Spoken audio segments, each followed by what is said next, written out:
So I am taking the driver's side head off because I had a problem with compression from this cylinder leaking over to the next cylinder over. So I need to take it out, check out the gasket, see what's happened. I know it's not the head because I had the head decked before I put it in, but I need to figure out what the problem is because I'm only getting like half the power that it should be making.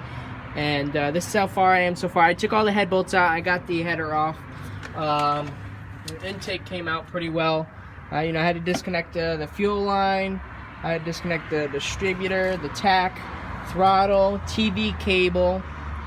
The power steering pump that bolts on the front of the head, I had to take off as well. Part of it's bolted to the headers.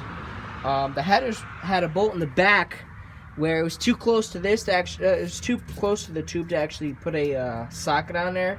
And it was just hell trying to get that one out. I spent about maybe an hour just trying to get one off. But this is where I'm at so far.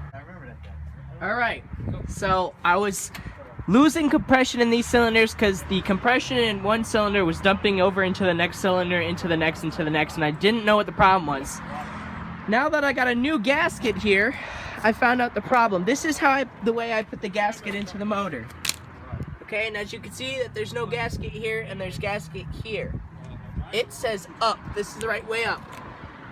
And there's gasket here. I put the head gasket on upside down. This just tells you, you gotta be careful when you do stuff and make sure you do it correctly.